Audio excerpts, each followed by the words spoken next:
What is going on, Campus Legends? We are coming at you the end of the cycle. It is our first ever Campus Legends in Hall of Fame induction ceremony. I got Quacks, I got Zeth with me. Boys, how we doing?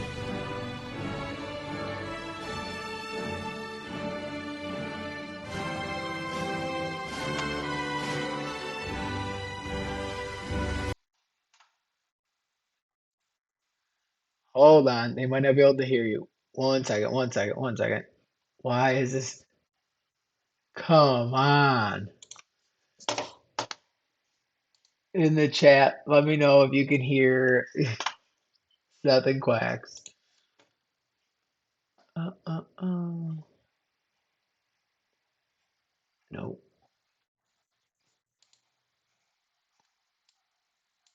What the, how did it get changed? You know? No, they can't.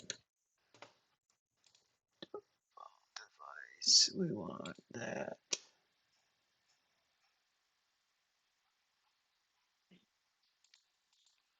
All right, what about now? When are you guys talking? Test, test, test, test, There we go. Okay. test. Now we're good. Okay. Phew. Crisis averted. Do they sound loud enough? In the chat, JMO, let me know. Got him. Okay, cool. Quacks, quacks, quacks, quacks, quacks. All right. What do Oh, you know I was a about? lot. I'm a lot louder than you. You A are? lot louder. Okay, let Yeah, me I'm just. screaming on the stream. I turned you down a little Just bit there. excited. You're just excited, ready to go. It's a big night. Yeah, yeah, right. The first ever Hall of Fame induction ceremony. We have 25 players going into the Hall of Fame, which is a lot, but we played 15 seasons, so it's expected. Um, Quacks put in a lot of work, made a lot of these graphics. Really killed it. We've been trying to do this for a while with these Hall of Fame busts, and um, we're never able to do it. And then he found some way to do it, and now here we are. Now we're rolling. So these look really cool. I'm afraid they won't look as cool right now with how we're gonna have to do this show, but bear with us. This is what we're gonna do. So we're gonna get them posted in Discord. They'll be super clear, and you can share them on social media and all that fun stuff. But um, let's kind of get into it. With the Madden XFL Hall or award ceremony, we've always had a bunch of you got the users going to the Hall of Fame. You have the players going to the Hall of Fame. We have the top 25 players of the cycle. It's very easy to do, and you have tools that you can track everything with. When you have there's only so much we can track in spreadsheets. So instead of doing um, full on top 25, we're just going to try to do Hall of Fame. Quacks, Zach, you guys both voted on these as well. Very difficult to do, especially when you're voting on. Some guys might have only played 2 seasons. Some guys played three. Some guys might have only had one really good season. Some guys started as a freshman, so they have crazy, insane numbers. Like, very difficult, right? Yeah, and 100%. even difficult to track with the guys that only played 2 or 3 years.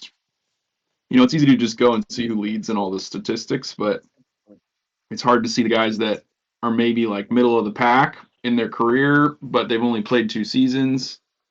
I think the whole thing sort of rewards playing guys for 4-year starters, which I don't know if is necessarily a bad thing because those are the guys that we heard about the whole time. But Yeah, it's hard to make it perfect.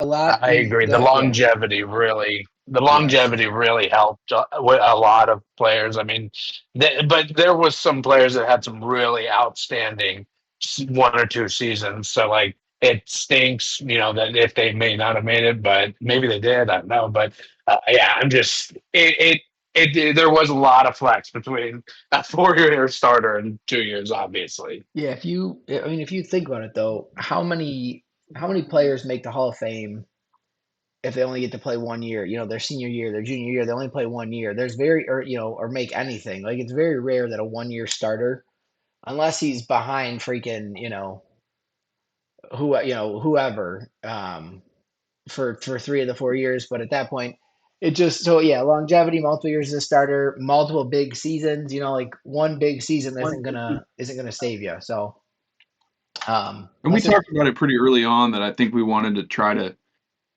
trim the fat a little bit and not have just anybody who had a good career with any yeah. name.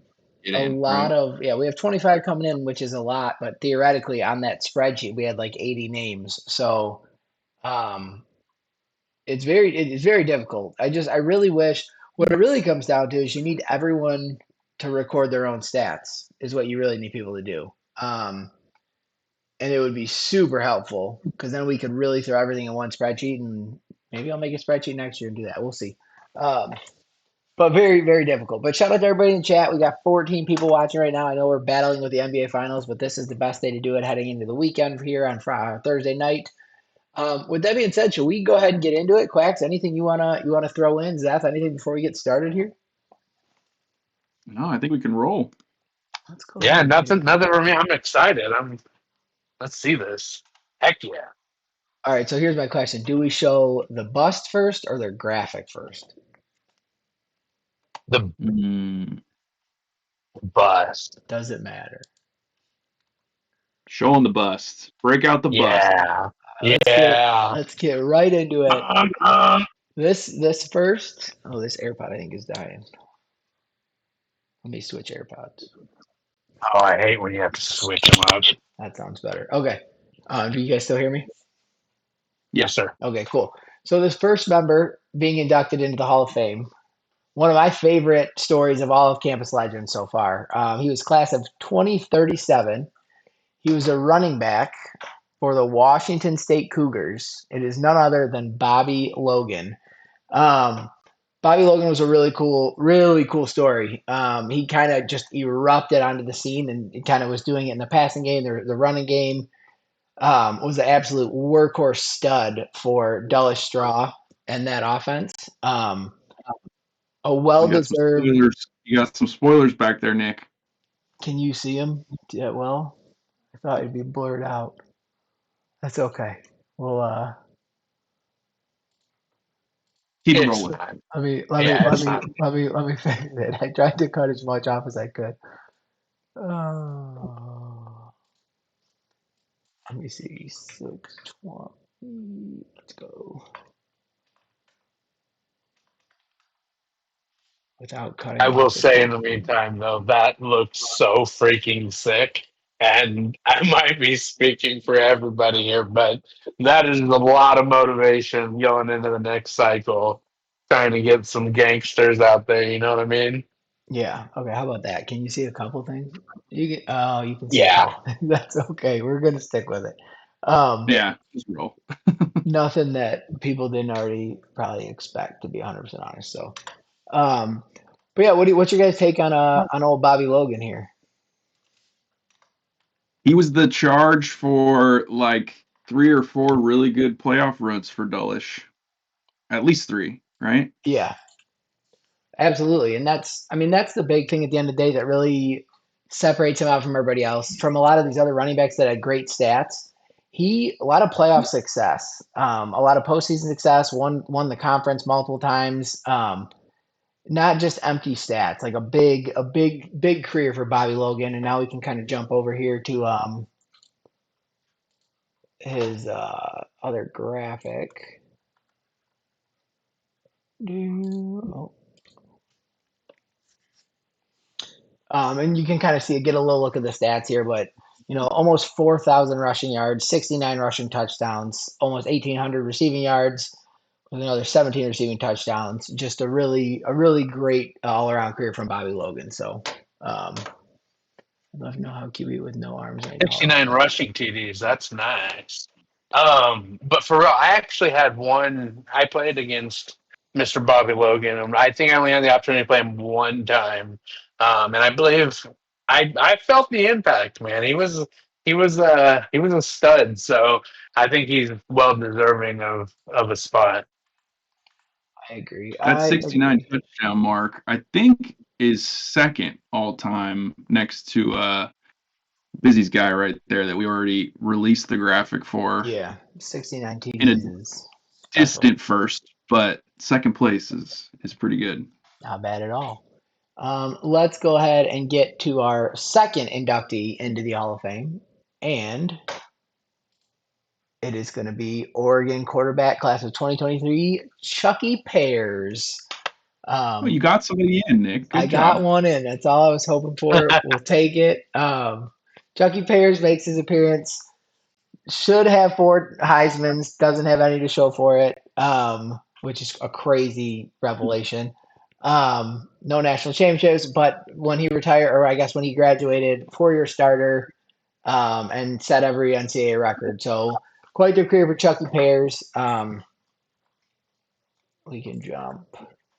Yeah, I don't think that's a surprise in the slightest. I mean, look at these stats; they will absolutely speak for themselves.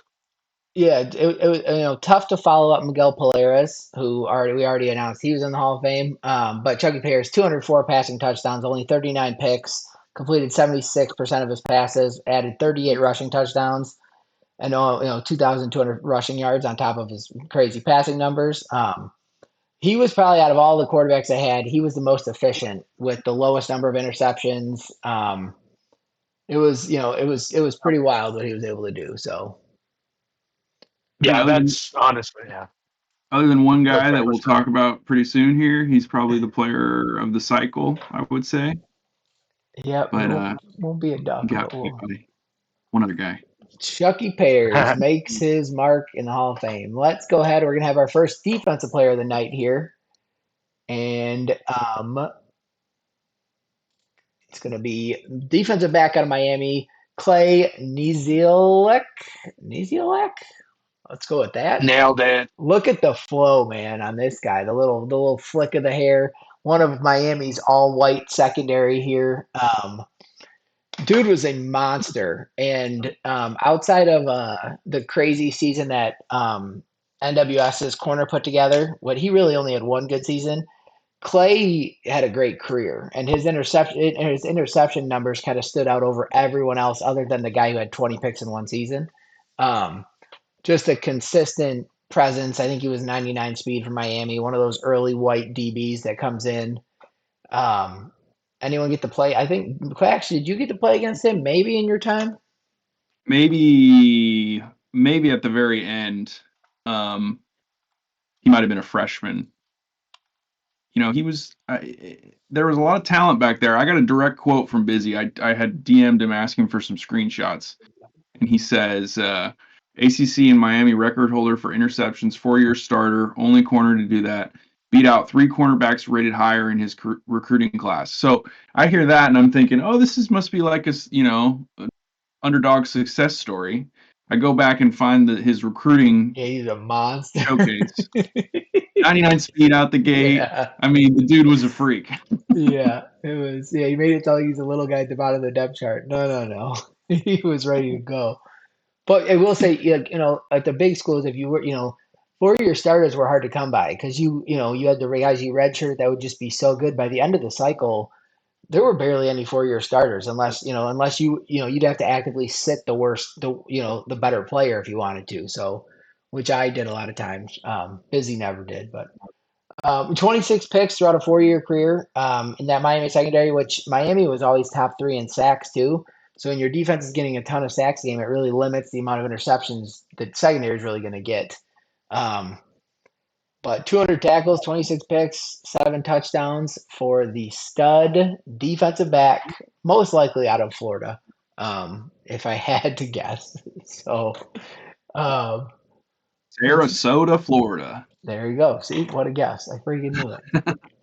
All right, let's get to our next guy. Ooh, I like this one. I like this one, and we're gonna get to him right now. He might have been leaked a little earlier, but here we go. Wide receiver for the Hawaii Rainbow Warriors. It's Cooper Sabry.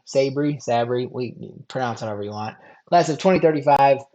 Absolute monster. I think he ended up being 6'6", 98, 99 speed. Um, Ilio used he boosted his height up 2 with his coins to make him 6'6", and absolute monster. Dude was one of the few players throughout the entire cycle who actually went up and made aggressive catches over DBs, because you're not able to click on. Um, Probably was a real headache for a lot of those teams out in the Pac-12 when Hawaii was rolling before he turned into the Army offense. Anyone got any combo on Cooper Sabry here? I played him once, and he had barely much impact because of his terrible playbook that he Yeah, decided to roll with, in which got him banned from Columbia. he finished as the all-time college football leader in receiving yards, I believe. I think Quacks, I think that held up. yeah, with I think that held up. 6,698 yards there, which is absolutely crazy for a 4-year starter there. 322 catches, 61 touchdowns, which I think finishes fourth or fifth all time, maybe, Yeah, it maybe was up there. sixth. 60, Yeah, 60 plus got you in the talks. yeah, yeah, absolute stud, great career. Lesser roster around him, still able to put up big stats and make it happen for the Hawaii Rainbow Warriors and Ilio there. So Ilio gets technically his second member in because we already announced Matt Gage earlier in the cycle. So two Hawaii Rainbow Warriors making their case Now to the there's Hall of Fame. the KOTV chimed in on Twitch chat, and he said, "Not great to play against." I can Yeah, imagine that's the case getting inducted into the yeah, Hall of Fame here. oh yeah, Van says, "Love all the whites." yeah. Well, we got one more for you. We're going back to back to back whites, and it's going to be Get them all out of the way. another white wide receiver, Dalvin Carey from Oklahoma State. When he was done playing, he ended up beating Tanner Fall, the tight end from Ohio State's tight end record or touchdown record, and Dalvin Carey set the record with his insane touchdown mark. What did he have? Let's check. He had 77 career touchdowns. So 70 6,600 yards, 258 catches. Yeah, 77 touchdowns. So he had what, 16 more than Sabry had? on 258 catches. Just a crazy, crazy mark. Yeah, averaged 25.7 a catch. Jared struggled early, early and often, I guess. But this is the one guy for his team who kind of made it happen. And he didn't have takeoff. He didn't really have a bunch of other stuff. So it was, you had to make it happen a lot of different ways. But Dalvin Carey makes his way into the Campus Legends Dynasty Hall of Fame. Yeah, that's really awesome. There you go, Big 12, baby. Yeah, I mean, Jared, well, you said he had his ups and downs. Getting a player into the Hall of Fame or having someone inducted here is yeah, a big absolutely. achievement. I get it for me, somebody that, Natty's a little tough.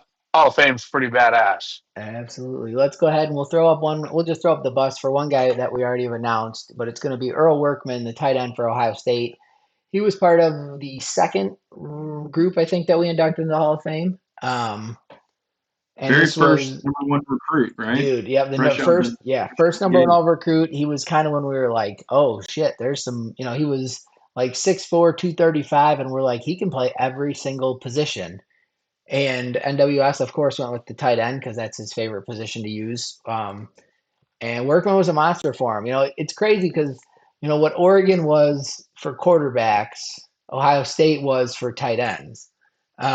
You saw a bunch of them kind of roll through. Even the one he has currently, I guess the last season was putting up numbers. So Workman's a monster. You can see it. 47 touchdowns from the tight end position, 4,300 yards from the tight end position.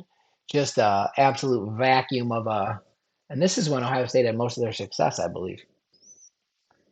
I would be shocked if the maybe even the four highest yards, career yards from a tight end all come from NWS this cycle.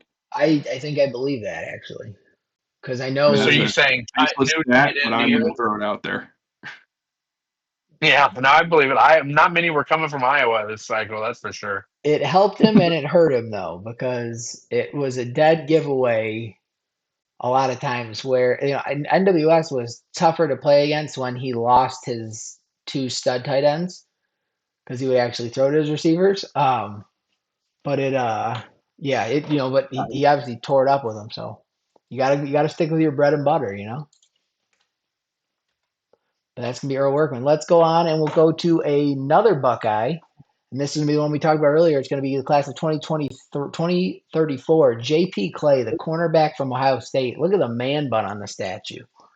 Um, absolute, great career for Clay, but he set the individual record for most interceptions in a season for a single player, with I believe it was 19 or 20 in one season, which is Just just insane. insane. Dude is a monster. He finished with 34 career picks, 217 tackles, 12 tackles for loss, 9 defensive touchdowns.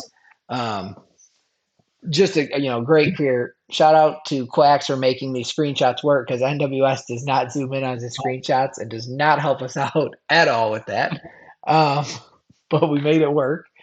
Um, but a great, I mean, it's not many overall, not too many defensive players making the Hall of Fame, Quacks.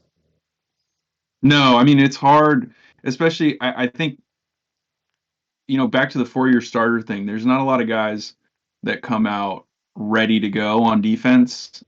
On offense, you can sort of convince yourself into them because you're excited about them or they're super fast or something. But you could have a super fast corner come out that still doesn't do shit because he doesn't have any abilities on him or anything. Yeah. I think like this guy, like you said, I mean, he had that.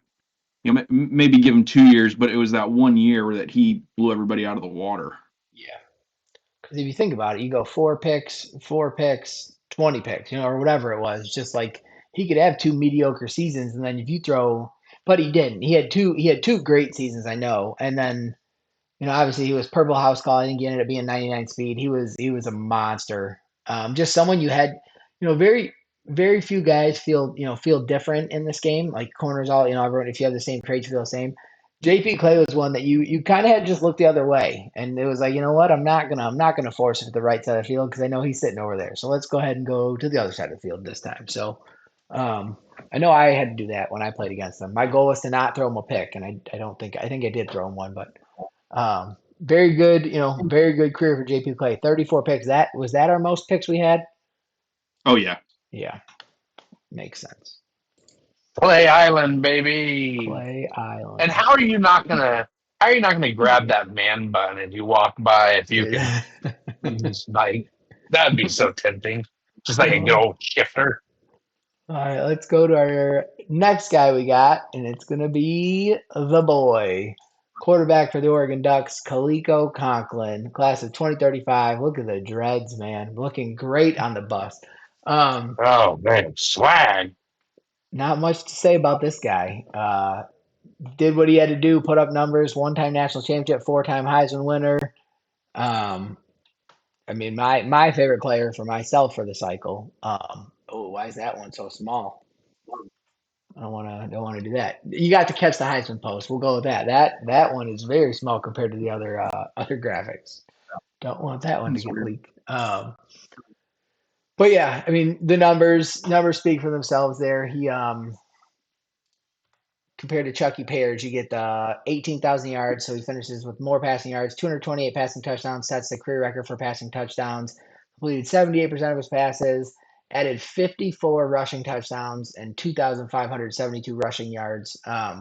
Touchdown monster, four-time Heisman winner, best in the biz. Yeah, Keep doing it, absolutely. Cody. No, there's no arguing that one. If you, yeah, there's not a Hall of Fame if he ain't in it. Yeah, for sure. I remember when he first popped up. I want to say Brackett was at BYU, Yeah, and he was trying to take him and you from me. two, yeah, you two were competing over him. He looked super legit out the box, and I just knew with the name, Oh yeah, the whole package, it felt like he was yep, gonna be the focal point. yeah. He turned into a stud. But from Shocking he one stayed all 4 years, but I guess Dude, that's staying all the four beauty years of is the three crazy. and four star guys. Yeah, but let's go from one Heisman winner to the next. One of our few defensive Heisman winners, Lamar Etienne from the University of Notre Dame. Um, Dude set the record for most career sacks, I believe. Correct? Look how nice he looks. What a Dude, he friendly does. guy. He does look very nice. It But looks like Russell Wilson, bro. yeah, He kind of does. A but fit then Russ. But then you go to his stats, and he had 99 tackles for loss, 65 and a half sacks, 205 sacks, two forced fumbles, just an absolute game wrecker for Notre Dame on his way to a Heisman Yeah. Trophy. He is the sack leader in the clubhouse by a healthy margin. Over Yeah. 10 sacks more than the next best guy. And again, like Pretty impressive. it comes down to like he probably didn't get to play 4 years. Like he probably only played, you know, 3 years, and like he might have left early and only played three. Like it's just a very very impressive career. And to win the Heisman Trophy as a defensive player, he was an absolute freak. 99 tackles for Yeah. loss is nothing to look past either. That's a hell of a number. Yeah, no, Yeah, I mean that's that's almost as good as a sack, in most scenarios. So yeah, that's incredible. He's straight dog. it was the first edge rusher that we saw that was a generated player that got a purple quick jump. And it was kind of like, oh, that's possible. And then it was then we watched him climb the Heisman ranks, and we're like, oh, okay. And yes, Yeah, that might be kind of this was nice. his outside linebacker, not the 90 speed D tackle. The 90 speed D tackle actually didn't do very much for Drew. He might. You know what I can pull up? Because I pulled up all their recruiting. Um, Oh, they're you know what I'm cards. saying? Yep. Yeah, might be kind of cool to see where these guys Yeah. started out as. I bet you this is going to be one that I bet you nobody expects. But with the numbers speak for itself on this one. We have another running back coming in. He's going to be from the Rice Owls, and it's going to be Larry Brewster. And everyone probably just said, "Who is Larry Brewster?" Um, Brewster has a great comb over. First off, I don't know why it I says mean that. ATH on his. Yeah, That's some of them. yeah, You had to give it a little bit of slack. that's what AI will do. But for the most part, they came through. But he's an athlete, is what it stands for. But let's just go to his stats speak for himself. 5,280 rushing yards, 64 rushing touchdowns, 1,455 receiving yards, 17 more touchdowns. Dude was a freaking monster. We thought Bobby Logan's stats were impressive. Brewster had more rushing touchdown, or no, just less, maybe. Just less than Bobby Logan, I believe. Brewster at Rice, he was the little engine that kind of kept that offense moving. It kept Daryl balanced, gave him a little bit of a run game when he wanted to throw deep to that other receiver he had with the crazy name that started with the O. Um, but Bruce, I will say Brewster was an Oregon Duck. I had him 100% committed if I wanted him, and I ended up pulling the offer in like week 12, and I took because I got a different running back instead. And I'm happy it worked out for Daryl because Brewster turned out to be an absolute monster. But that's the only reason I remember who he was because I was going to get him, and then I was like, he's just another 5'10" little white running back, so we're good. Dude, you gave him that chip on his shoulder he needed. He Yep. said, "These Ducks, they don't want me. Quack, you have his All player right, card boy." because he came out what 91 speed or something. It wasn't like he was like this crazy. Looks like 92. Really He nothing he spectacular. had 360 though, right? Yes, four Yeah. star. Look at the memory. And live update here. I need to correct this. I think his receiving yards, because I remember him being a big time receiver. I think that got mixed up because he actually had almost 200 receptions, over 2,000 yards receiving in his And career. okay, so that's what it was. Yeah, I was gonna say yeah. So yeah, he probably did have more total yards than Bobby Logan if you think about it. But Yeah, by not far the yeah, most successful receiving back in the not cycle. not bad for a Rice Owl. It's always fun. Some people play for the national championships. Some people play for the awards, Heisman's, whatever. When everyone's got their different reason to play. So let's That's pull up right. our next guy. We got another defensive player coming in, and this one could be another no name to some. Its name's going to be Lawrence Cook, the edge rusher from UCF.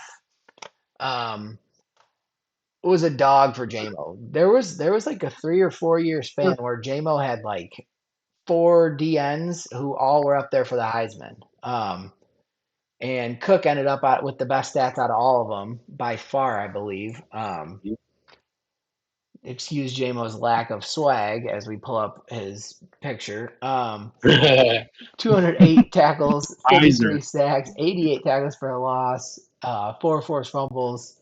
Just an all-around great career for Lawrence Cook. That a big part of what the UCF Golden Knights did, this cycle with all their different pass rushers. So, um, JMO gets his guy. So that's JMO's second guy because we already know Dick Bueno is already inducted in the Hall of Fame. So the second UCF Golden Knight, he's got the same amount as Ducks right now. He's cooking. Yeah, no, he was great. I played against him multiple times being in the Big 12, buddy. He was not fun to have to deal with, so he has a deserving spot, that's for sure. Here comes another fun one. We talked about the benefit of marketing your own players, the benefit of like showing what they mean to your school, the benefit of doing content around those players. Um, you know, in a program where you might not set national records, but you rewrite the record books for your school. You are so meaningful to your small school. You get them to a bigger conference. You get them to the playoff. You upset some big teams, and when you're the key guy that has a lot to do with that, you earn yourself a spot in the Hall of Fame. So we have wide receiver from the Memphis Tigers, Lawrence Peppers. Um, Peppers was a dog. I mean, Nice. an absolute dog. Just for what he did at little old Memphis when they made their jump into the ACC. ACC, yeah. Yes. Yeah. Just a playmaker. I believe he was part of the upsets where Memphis was able to take down Miami early on. Um, let's go ahead and pull up Another go up his. and get it guy. Yeah, 4,720 receiving yards, 251 catches, 44 touchdowns, average 18.8 yards. He was not he wasn't your streaker. He wasn't he was kind of do it all for this team. And played up to his competition. So Lawrence Peppers finds his spot in the Campus Legends Hall of Fame. Anything you guys want to add on Lawrence Peppers or what I said about marketing your own players? Swag! Swag, Yeah. boy! Look at those blue Tigers. Oh, bro. Oh. Zach just changed his team selection pick. Yes, he, sir. he mossed me up a few times Yeah. when I was at Colorado State. Look at that. But I think that Look at marketing him your over players, Miami. Look at him over that's Miami the in the cool. small picture there. Yeah, a couple guys there. Yeah. Go ahead. What were you saying? I was just going to say, yeah, echo the marketing your players thing. Everybody knew who Lawrence Peppers was. Yeah. Part And of the fun then, of it, right? I mean, even it was probably 12 seasons after he graduated. Kells comes out with an article inducting him into the Memphis Ring of Honor. Like somebody that, he'll remember the whole, all of next cycle, remembers Guy Lawrence Peppers, which is really what all this is about. The Ring of Honor, the stuff like that. That's where it gets fun. Only one guy wins a championship every year. Sometimes only 4 or 5 guys win on the whole cycle. But those conference championships, those starting players, those big recruits you win, those guys that at Memphis, Lawrence Peppers was probably a 4-star that Memphis was probably so pumped to land, and the rest of us would have probably been like, yeah, just another dude, not at Memphis. Yeah. We'll jump. This is another guy we already have announced he's in the Hall of Fame, but this is Oregon Duck Mafu Hasty, might be the sickest name of the whole cycle. But this was kind of the first little speed guy I had. 4,614 yards, 66 touchdowns, 248 receptions. When he graduated, I believe he held the record for most receiving touchdowns in a career. And then it got passed up like 6 or 7 times by some people. So 66 is an impressive number for the yellow eyeliner wearing Oregon Duck pass catcher. I wish they had The more name just celebrations. screams elusive wide receiver. Dude, Mafu Hasty was the sick, and he had 100 speed when he came out. He was one of those guys that had like the super speed, Oh, even yeah. though it just got regulated to 99. But yeah, so Mafu Hasty in the Hall of Fame. Go on to our 100 in our heart. next guy. We'll kind of stick with it here. Same thing. Matt Gage already announced that he's in. He was the Hawaii running back. Oh, look at the logo they put on this for Hawaii instead of the Hawaii logo. I didn't even want. I was going to try to fix sick. it, but it's kind of nice. That's sick, dude. Could be an alternate logo. Matt Gage, just for everyone, I believe Matt Gage started out as a black guy, and then when we ported him over to Hawaii, he ended up being the white guy. So Matt Gage, that's what Matt Gage looked like, and then that's what Matt Gage looks like now. So, Well, um, that's kind of what happens when you move out west, huh, yeah, Quacks? That's the OG Matt Gage in the bust. yeah, He got a gnarly tan in yeah. Honolulu. 5,300 yards, 59 touchdowns. He was another guy, almost 2,000 receiving yards. He was doing it at Hawaii early on because he was at South Carolina for I think 2 years and then 2 years at Hawaii. Um, Matt Gage was doing it at Hawaii when that Hawaii roster was god awful. So This yeah, could be the biggest piece of evidence for KOTB's Daryl and Elio are the same person because Matt Gage and Larry Brewster had nearly identical careers. I mean, yeah, nearly identical. yeah. That's very true. Um, Next guy. Oh, we don't have his bust in here. I don't know what happened. But we'll just go to this. We already announced this one. It's good you see it every time I go, but it's the first Oregon Duck quarterback of the cycle. It's Miguel Polaris, so he's in there. And now we can go on to our next guy. I don't know what happened to the bust. Oh, dude, this might be the coolest bust out of all of them, actually. Um, Defensive end from the Florida Gators, Nafari Long, class of 2036. Look at the Safari luscious Nafari. locks, dude. On the, Oh man, what a sick Hall of Fame look at the trophy here. swag dripping from that Yeah, And fella. for some reason, he's giving a shout out to Colorado State and Memphis in the background there, yeah, but that's what it is. otherwise, priceless. It's And probably like so how yeah, many state or how many schools he's had kids at or something. Jeez, dude looks 45. this first off, shout out to Van. Look at the swag on this guy. Van never did swag until this cycle, and there you go. Unless Quacks did these pictures. No, that's all Van. Okay, all Van. There we go. 132 Hi. tackles, 53 and a half sacks. Which, if you're over 50 sacks, it's a pretty big number. 79 tackles for a loss, four forced fumbles. The Gator pass rush again, much like Miami and Florida were top five every single season in sacks. And when you're fighting for playtime early on, these 53 and a half sacks probably came in the back half of his 3 years. So Nafari Long jumps right into the Hall of Fame. Very good to see it. Van gets one on the board here. Sickest Hall of Fame bust we have there. We go from one pass rusher to the next pass rusher. The General, Parker Generals, Oregon Duck edge rusher. Um, we got a lot of ducks. I warned you guys. It was voted on by everyone, not just me. Don't yell at me. Just be better next time. But Parker Generals was probably the best overall recruit I snagged all cycle. He came out with purple quick jump from the edge rusher position. He was out of the state of Ohio too, actually, and I was battling the NWS and busy for him, and I was able to win it. So Parker Generals ended up being a monster. His graphic, the next graphic is messed up too, I believe. So I don't want to show it I wonder because if he's it'll. sent those I think separately. I might have brought him in differently, but he Oh, had 219 tackles, 53 and a half sacks, 87 tackles for a loss, and then a cycle high 11 forced fumbles, which is the most we saw from yeah, 11 any forced fumbles. player. That's crazy. Yeah, he was a freak. He, ended up being a monster for the Ducks. So Parker Yeah, Generals and himself. and he was right there over that 50 mark of for the Yep. sacks that pretty much every edge Yep. rusher or whatever had to hit in order to hit the Hall of Fame. I mean, the stat, like you said, the stats speak for themselves. I mean, you can there's a lot of ducks, but I mean, I'd like to see it, as somebody else make better choices because It was they deserve it. I mean, it was a tricky. It's always a tricky situation. In Madden, a lot of times I left a lot of my guys out. When over the course of their career. But let's go ahead and move on here. We got another this Hall of Fame bust might be one of the cooler ones too.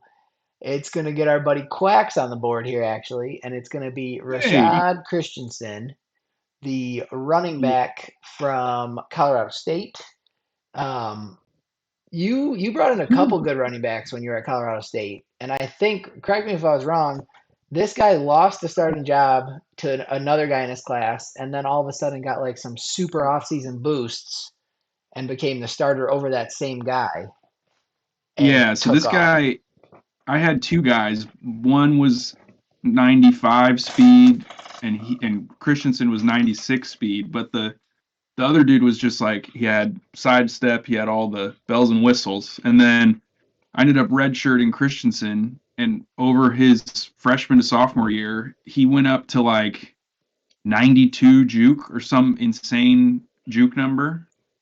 And so I just wrote him out from there. He ended up leaving it for the draft after his sophomore year. He only played like, I don't know, Two, 22 like, games or something yeah, like that. and that's where these numbers jump off the page at you when you think about it. He played like not even 2 seasons, and he put up 3,100 rushing yards, 52 touchdowns, 10 more receiving touchdowns.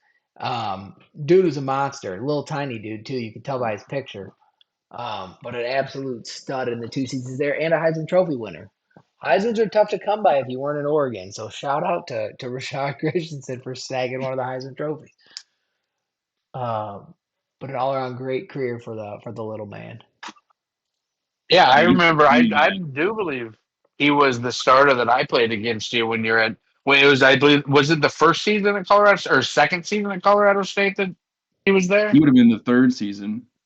So okay, so maybe when I played you, I didn't get to play against him. Okay, Then we go back. This is another one that's already been announced, but it's Richard Dick Bueno.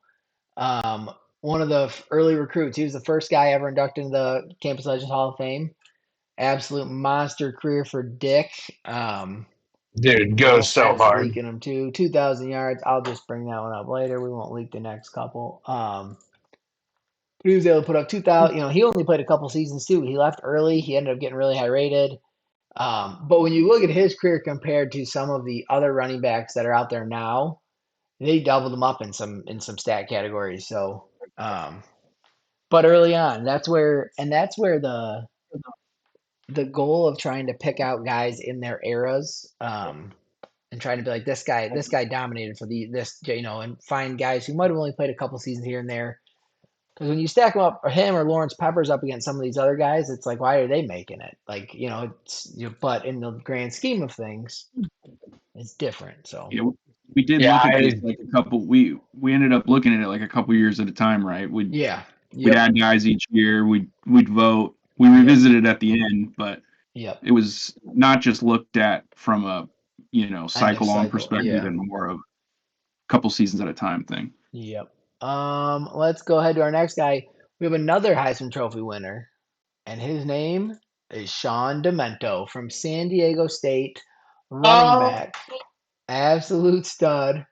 Um, Great. That's a great picture there of him. Put up big numbers at San Diego State. We'll go to those 4,622 yards, only 43 rushing touchdowns, which is what um, not a crazy rushing touchdown number, but 1,455 receiving yards, 17 receiving touchdowns, all around, and a Heisman Trophy to go with it. To win a Heisman Trophy at San Diego State with all the other competition that was out there, I believe he stole one from Chucky Pears. So, um, an yeah. absolute I mean, great a career. Heisman's a running back. Tell me he doesn't deserve to be at the Hall of Fame Yeah. here. Oh yeah. And that's what we saw with Demento getting his flowers here. So let's jump. We have a couple more, I believe. Oh yeah. Oh no, I gotta get the graphic for this one. Hold on one sec. Let me. I think you Well, got we'll pull up. It's gonna three or be four. yeah, Ohio State tight end Tanner Falk. He is in the next one in here. Dude's a stud. Look at the guy. That's an angry white guy. That's an angry white guy. Um, Let me see if I can grab his stats. But this was Earl Workman walked so Tanner Falk could run, and Falk was an absolute monster. Stuffed the stat sheets every single season at Ohio State. Um, Let me pull up his. I can't find it A here. much Hold on. a much much much worse player on paper. Oh, way worse player on paper, but he started as a true But freshman, and you know, given the football, let's just say. Where I don't know if he You sent look, me yeah, any I mean, clearly, look at him, and dude, all this guy needed was an opportunity and a beer. opportunity in a beer. We were praising the low to mid 60s on some of the wide receivers touchdowns. Tanner Falk finished with 72 touchdowns. Yeah, which It's is Yikes. he. crazy. So my receiver Keelan Fort set the record for touchdowns at 70, and then they lasted for maybe 2 seasons, and then Tanner Falk came and set it. What did you say, 77? 72. Okay, so yeah, 70 and 72. And then Jared's guy jumped him and set it at 77. Then my next guy jumped Jared's guy and set it at 80, whatever, or whatever. So it was a really cool. I was watching Tanner Falk and I just kept seeing the touchdowns. I was like, this dude's breaking Keelan Fort's record for sure. And boy, did he. But absolute from the tight end position, dude is a monster. Let me see if I can find. Quacks, do you have that graphic handy or no? Yes. Do you want to send it to me and I'll just pull it up on the screen? Yep. Because we'll just get his stats up there.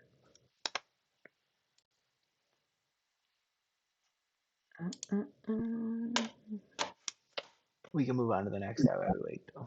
Oh, there you go. I mean, do we really need to move on? I mean, look at that jawline, bro. Like, Yeah, quite the jawline.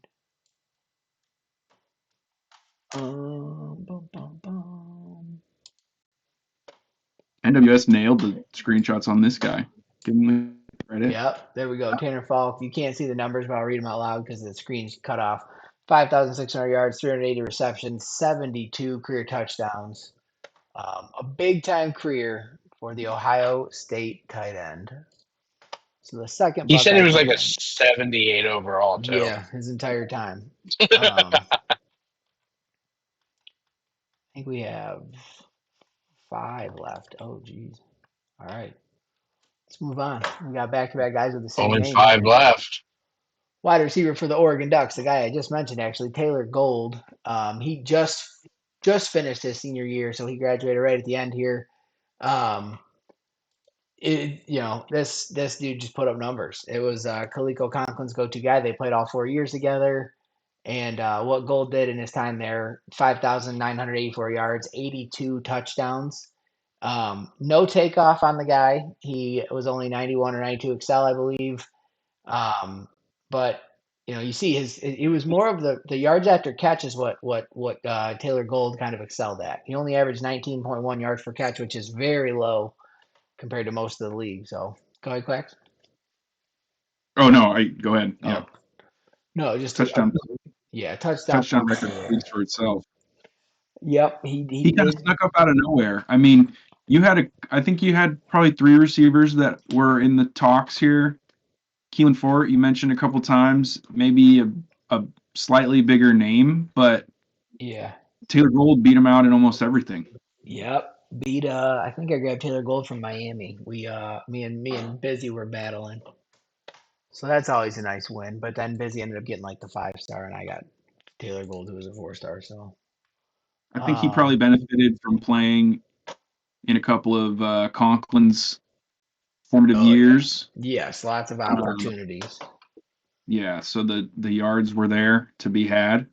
Oh yeah.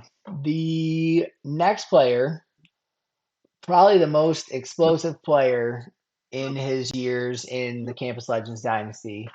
A lot of people might not even know who he is, but I sure do. And it's Taylor Lobato from Notre Dame.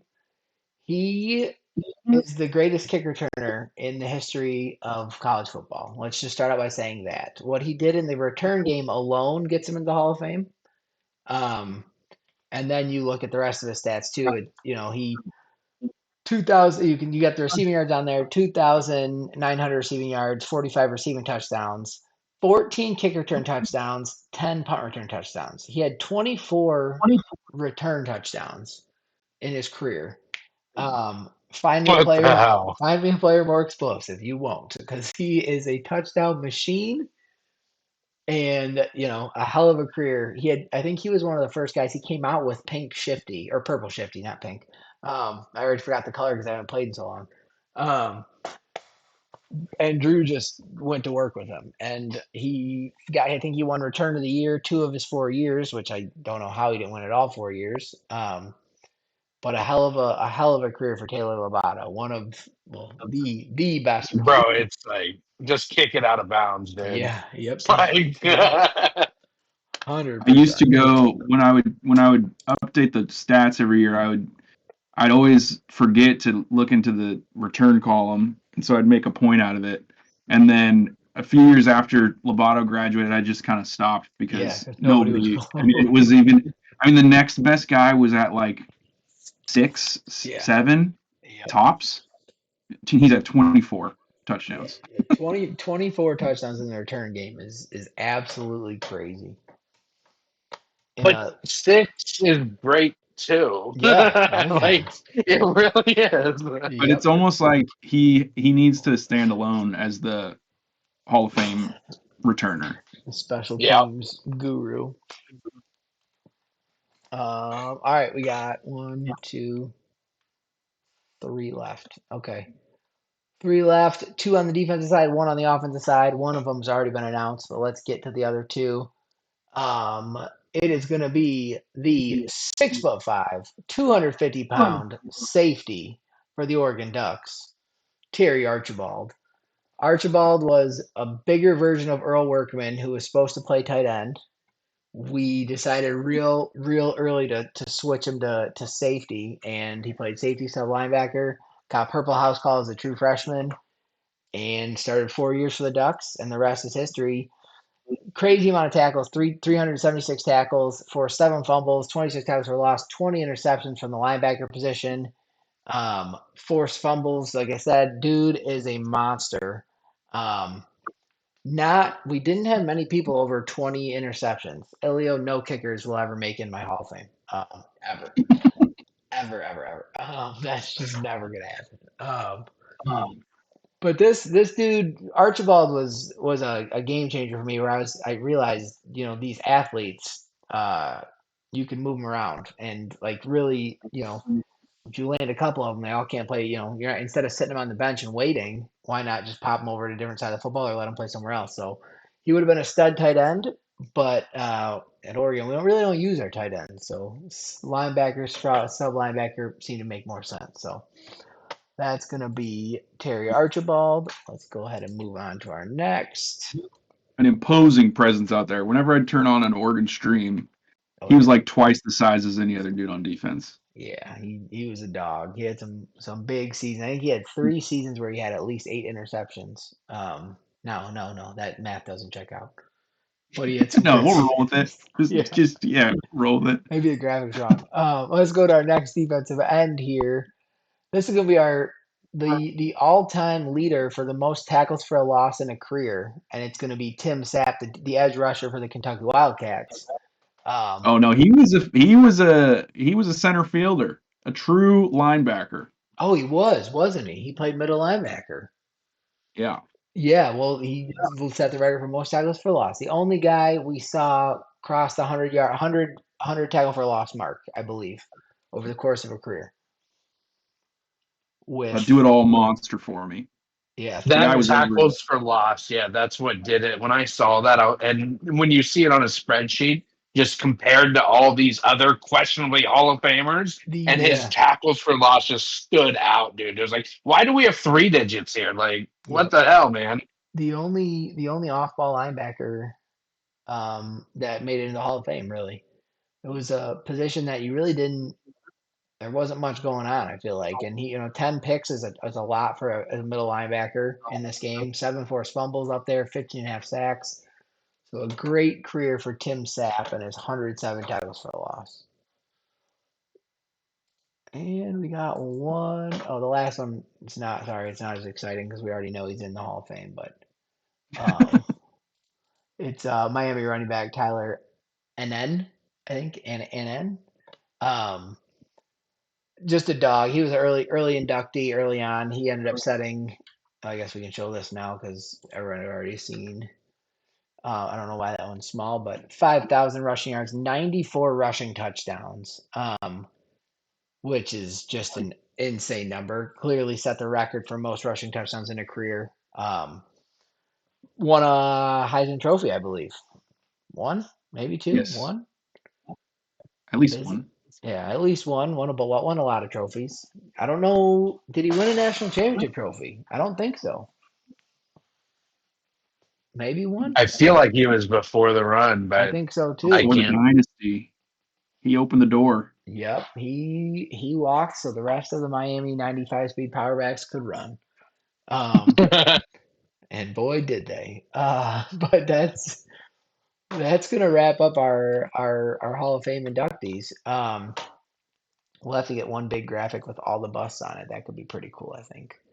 Um, Cycle one class. yeah, this really cool. The Hall of Fame bust, one Heisman, no natty, says Busy. So there's our clarification. With 25 players in 15 seasons. Like I said, we had that spreadsheet that has like 80 people on it. So many people who, um, that could have been on it. Um, you try to make Like it Bobby feel Money. Bobby Money. He just needed a couple more seasons. Not enough Yeah. seasons from B Money. Um, where Play your studs. what'd you Yep. say? I said, play your studs. Give them 4 years. Play your young guys, yeah. But that or just have a meaningful 2 years and talk about them a shit ton, so we have no choice but to listen to you. That's what it really comes down to. Just Um, be really fucking obnoxious. yeah. Some of the other guys, I'll just throw some names out there, maybe, so we can all kind of go down memory lane a little bit. That were on our spreadsheet at least. You had Cliff Suggs from Florida, defensive end. Miles Asamuga from UCF, a defensive end. Rashawn Mingo, Cam McCrary from Kentucky and Oregon. Oklahoma had edge rusher Manuel Ricky. Brapp had a stud who I actually voted to make it, but he only got 2 of the 4 votes. Thad Rainey, I thought he should have been a lock, and he did not make it. Air Force had edge rusher Kerry Baggett that almost made it. Linebacker from Miami, Alonzo Yoder. Linebacker from SMU, Taylor Huff. Linebacker from Minnesota, a tackle machine, Marvin McKinney. It was the kind of the Rob special with McKinney. He always has one guy with a shit ton of tackles, but then nothing else going on, and that was Marvin McKinney for him. Brackett had a safety, Tyler Mancuso, who was a stud. Um, I think another one. I think if I had to pick one guy who just missed, would be Jay Winters, the cornerback from Hawaii. Um, he had a huge career, and I think he had 26 interceptions. But he was the last one out for me at least. Bobby Money, safety for the Missouri Tigers. Couple guys for VBD. Jeremy Lowrig was in contention, the running back from Ohio State. Warren Shakir, the wide receiver from Miami. Just not enough volume for Shakir. Logan Robbins, wide receiver from BYU. Sam Bagarva, running back from Air Force, just missed as well. Zeth actually gave a vote for him. Quarterback from there was not a lot of quarterbacks in contention, to be 100% honest. The Ducks kind of I wonder sat. why. Yeah, that was when you're looking, you're getting compared to. The only other ones that we talked about, Glenn Popo from Penn State, Addison Bridges from Memphis, Devin Royer from SMU, Ty Baskerville from TCU, but all were a good distance away from making it. Running back from Minnesota, Mecca Huff. What do you got? No, another one I thought could have made it. The Rice wide receiver Maurice Angajugu or whatever his name was, Onyujigu. He put up pretty good numbers. I think he 1,000. Yeah, when you're looking at who he was getting compared to, it was just tough. And he was kind of at the start. He was at the start of his career. He was beating up on some worse players too. That crazy sick running back for Big Smitty, Joel Ogabahui or whatever. That dude, that power back, he was a monster. Just not enough volume. Split the Mhm. carries too much. Yeah, but that's some of the names we were kind of looking at. So overall, fun cycle. It's always fun to kind of come back and look at everything at the end of the year because you kind of get to see, how everybody fared. So hopefully next year we see, even more. That's the fun part, I guess, with college football compared to from Madden. In Madden, you can choose to not play with Madden generated players because you can find real players that stick around for 12 seasons. And here, everybody after the first 4 seasons, you have to play with generated players. So it makes it way more fun, and the opportunities for content are endless. But Yeah, Oh and yeah. I mean, go ahead. Quacks, you did such a great job with this, man. You really did. And Awesome. everything looked so good. So, like, yeah, I mean, and this is motivating for people who, people need to be doing content. I mean, it's helpful, it's fun, it's engaging, and just all the above. And helps you with team draft, just all kinds of great things. So, Exactly. you know, I mean, keep it up. AI is only getting better. Don't be afraid to use it, you know? You just got to do something cool with it, at least. Also, if Yeah. you have questions about if you want to make graphics with AI, we have a bunch of guys in here who are doing it now. John Baugh has mastered his stuff now with his videos and different things he's putting out. Quax has obviously got it. KOTB, JMO, ask questions. Zeth is basically Zeth GPT. Um, but Yeah, I'm but not hiding anything. If you want any of this shit I'm using, I'll send it straight to you. yep, it's If just you make Agree. something Yeah. up for you, I'll send it straight to you. yeah. So ask for help if you want. Because it does, you gotta a lot of trial and error with the AI. So Yeah. but yeah, hopefully it's motivating for people because the I'd love to see people market their own players. Not sit there and but throw tweets out about them. Though if the more we see, the better it gets. So, um, And yeah, there can be some really cool storylines with these college players. So, oh yeah, yeah. I mean, absolutely. I'm Well, really, really hoping that this Dynasty Hub thing works out. yeah, We have a bit of a better way to look at rosters and stuff next cycle. So yep. We'll hold your breath. see. We'll see what's in the works here, but appreciate all you guys for hopping on the show. Appreciate all you guys for hopping in the chat, and then obviously I appreciate and congratulations to everybody who earned a Hall of Famer this cycle. It's my favorite honor you can get, other than obviously being a user inducted to the Hall of Fame because that's yourself. But more than national championships, more than wins, more than whatever it is, the recruiting battles, and you get to see these players go from start to finish. You can remember who you won the battle over, when they got to start playing, how the career went, and then it all is kind of brought together with induction into the Hall of Fame. So thank you, Quacks, again for the graphics. Thank you guys for tuning in, and we will see you all on Sunday this weekend, 3 days away for the Campus Legends cycle. What college football 26 cycle team draft selection show, 8 p.m. 8:15 ish. The show will we'll kind of get the draft going. But be there or drop to the 32nd pick and don't get the team you want. So thank you guys, and we will see you then. We are out of here, and good night. Later.